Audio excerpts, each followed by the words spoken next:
Well, would you look at that? Meshuggah, these cheeky bastards, released another single called I Am That Thirst. Immutable is coming out in like a week, which is, you know, exciting times to be a Meshuggah fan. As I've stated in my other videos, I've had some mixed feelings about these two songs being released. The Abysmal Eye was a lot better than Light the Shortening Fuse. They both had some redeeming qualities, but I'm hoping that this I Am That Thirst single is going to bring something fresh. Thus far, my feelings on it have been lukewarm at best. So I'm hoping this is going to, you know, excite me. With that being said, let's get into it.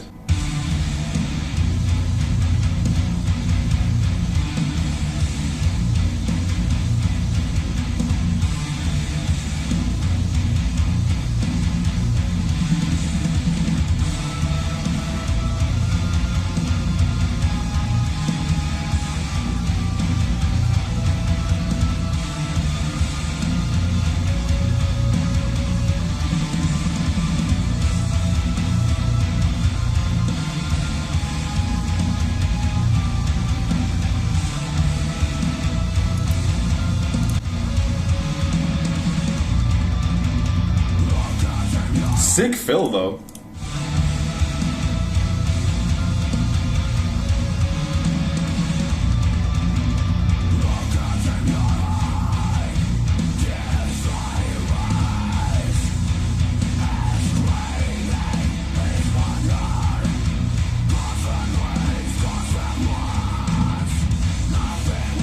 That was nice.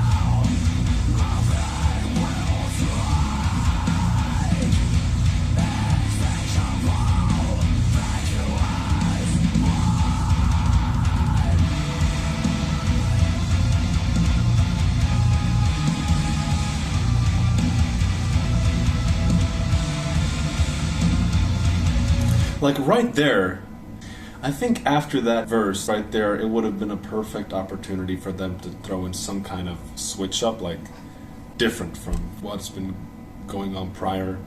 Like for them to just continue this riff, it's, I don't know how I feel about that.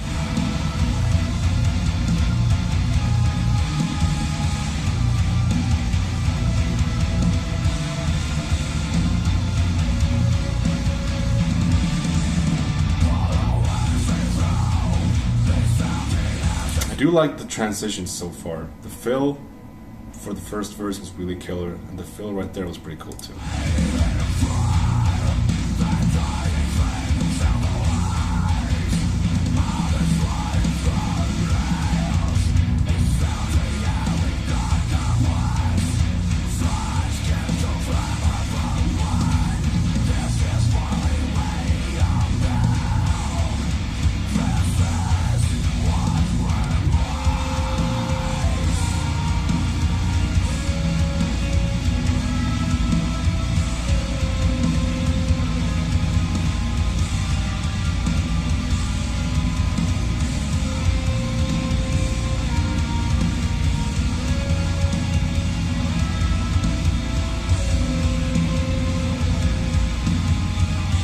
I mean, this is like kind of fresh, whatever's happening with the guitars here. It's like a little softer, definitely, and I enjoy that. The leads are basic Meshuggah leads, but I do enjoy whatever's happening with the rhythm guitar here, and like interesting arrangement.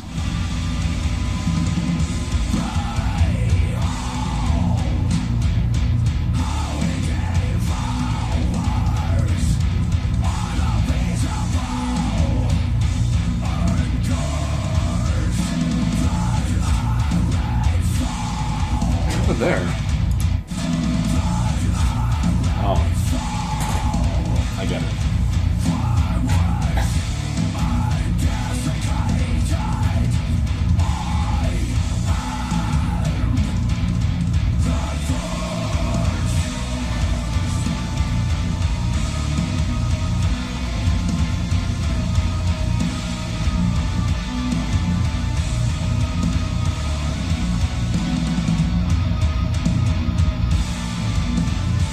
Like that. But like this riff is so forgettable. Like, I already know that I'm not gonna be returning to this song a lot. Because there's something about the riffing on like the shortening Fuse had the same problem, I feel. They lean way too heavily on like the same note, you know? I'm aware like that's pretty much the Meshuggah sound, is just sitting on one note for a long time, you know? But for that to be warranted, there has to be, first of all, a really interesting groove that you can get into, and then I feel like there has to be the appropriate context for this part, you know? Like, if you're going to have a part that goes like this,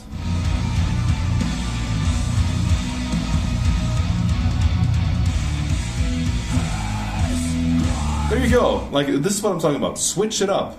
Move your hand from here to here a few times, you know, on the fretboard. And I know this sounds condescending coming from me. I'm just some guy telling the guitarists of Meshuggah, this legendary metal band, how to play. But I'm just saying, like, for my money, this kind of riffing, you can have it in smaller bursts. But then after a while, you gotta switch it up, because otherwise you're gonna get way tired of it, you know?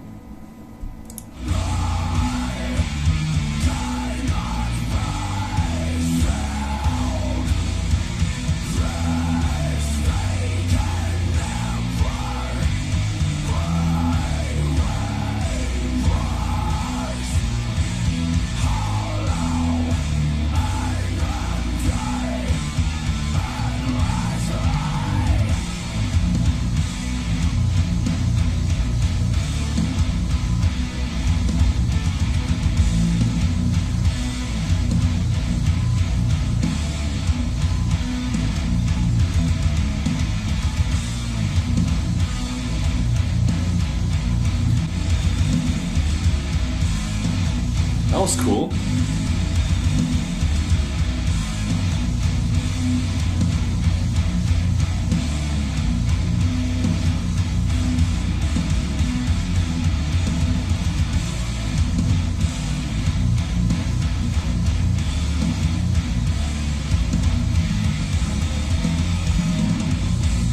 That was dirty.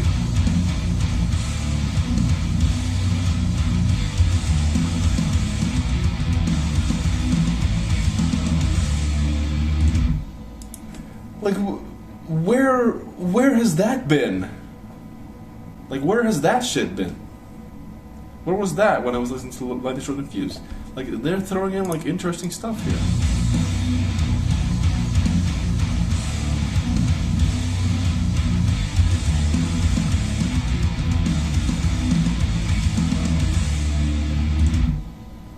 Like, that outro is really cool. This whole breakdown bit, it would have had a lot more of a punch, I feel, if the song was structured in a different way. Like, if it started off either faster or, you know, with a different feel, then I think this part could have been a lot more effective. Like, you have this sort of...